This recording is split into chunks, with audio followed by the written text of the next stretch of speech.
kebesaran di dalam Islam. Antaranya termasuklah tema yang kita bawa pada malam ini merujuk kepada kejadian ataupun peristiwa Isra dan Mi'raj. Selain itu juga setiap tahun kita menyambut awal Muharram, kita menyambut Maulidur Rasul, kita menyambut Nuzulul Quran, dan kita menyambut hari-hari kebesaran Islam yang lain. Semua sambutan-sambutan ini ada pemaknaan-pemaknaan yang penting yang seharusnya dihadam dan diambil perhatian yang besar oleh setiap umat Islam. Yang pastinya semua peristiwa ini berpijak dan berpaksi kepada kehadiran junjungan besar Nabi Muhammad sallallahu alaihi wasallam. Dengan bahasa yang mudah, dengan kata yang lain, kalau tidak kerana Nabi Muhammad sallallahu alaihi wasallam, tidak akan adanya Maulidur Rasul. Kalau tidak kerana Nabi Muhammad, tidak akan adanya Nuzulul Quran. Kalau tidak kerana Nabi Muhammad, tidak akan adanya peristiwa Isra dan Mi'raj. Oleh itu, perbanyakkanlah berselawat ke atas junjungan besar Nabi Muhammad sallallahu alaihi wasallam, kerana lantaran bagindalah kita dapat mengikuti jejak-jejak dan mengambil pelajaran-pelajaran daripada hari-hari kebesaran Islam tersebut.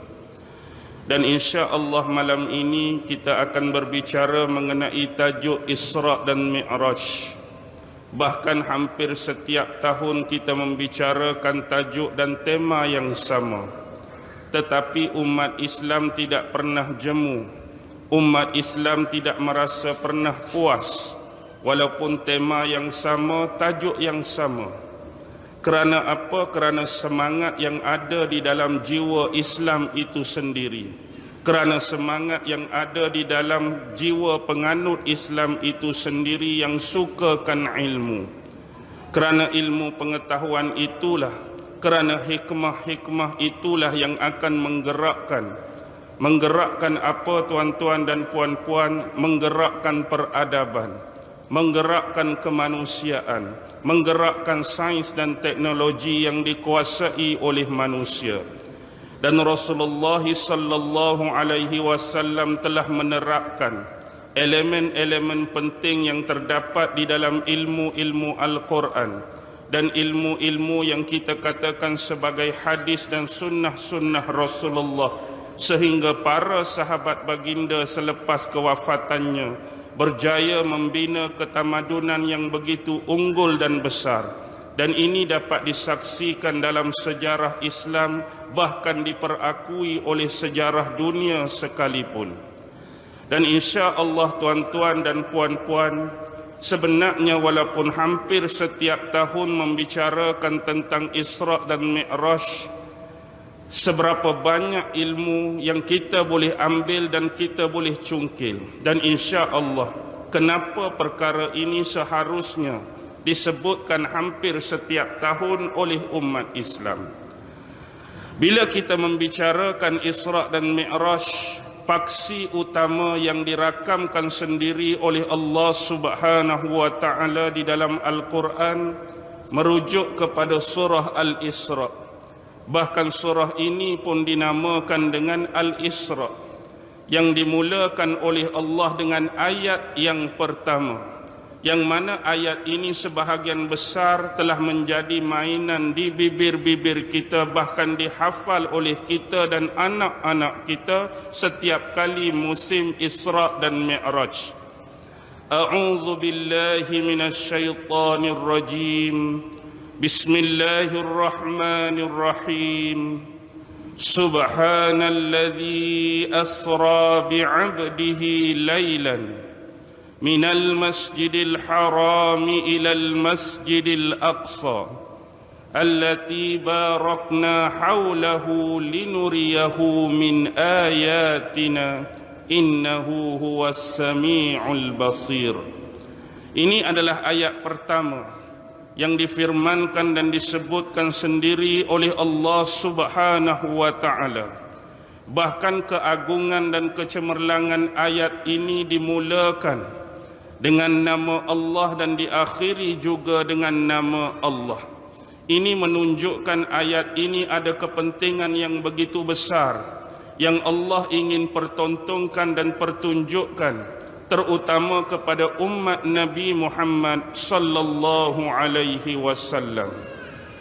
Tuan-tuan dan puan-puan, sebelum membicarakan ayat ini, suka saya menegaskan bila kita sebut Isra dan Mi'raj, bukan sahaja pernah berlaku pada zaman kehidupan Nabi Muhammad sallallahu alaihi wasallam, bahkan keadaan ini berlangsung ke saat ini sampai ke waktu kita sekarang. Apa yang ingin saya maksudkan?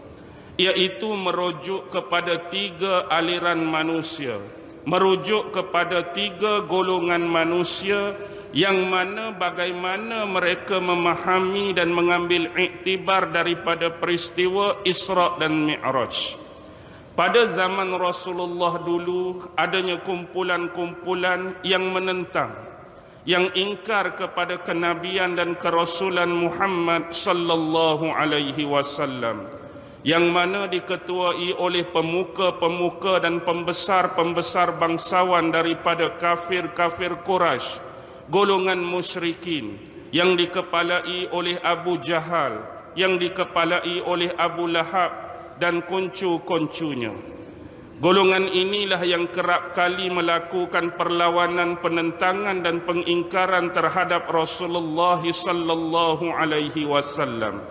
Bahkan ketika peristiwa ini berlaku, Abu Lahab merujuk kepada bapa saudara Rasulullah masih hidup, Abu Jahal masih hidup, Umayyah bin Khalaf masih hidup, Al-Walid bin Rabi'ah masih hidup, Utbah bin Al-Walid pun masih hidup.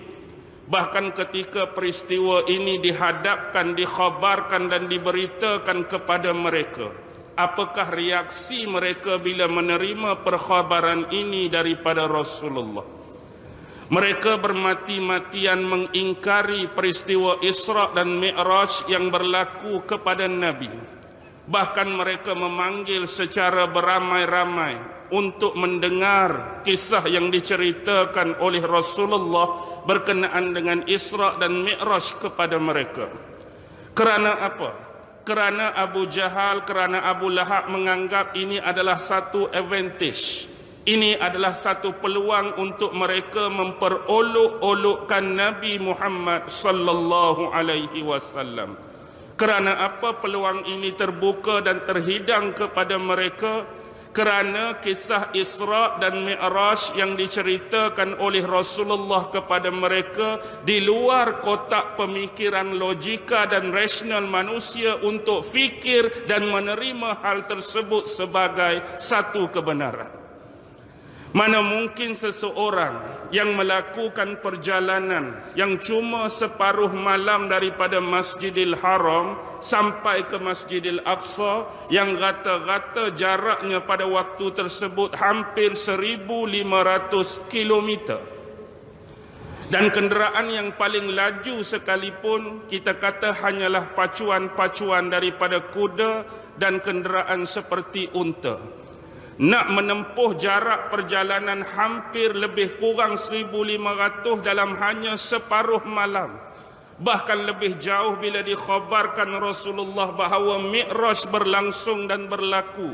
Naik pula ke langit bertemu dengan Allah, turun balik, pas nak patah balik 1,500 kilometer. Hak Mi'raj tu satu hal. Hak Isra saja hampir 3,000 km ni nak berlaku, nak berlangsung, nak berjalan hanya separuh malam. Ini di luar logika dan nalar pemikiran manusia untuk menerimanya. Dan bila ni diceritakan Rasulullah, ini adalah satu peluang untuk mereka memperolok-olokkan kisah ini di hadapan Muhammad sallallahu alaihi wasallam. Itu golongan yang pertama, golongan yang ingkar dan memang menolak terus serta habis-habisan akan kejadian peristiwa ini.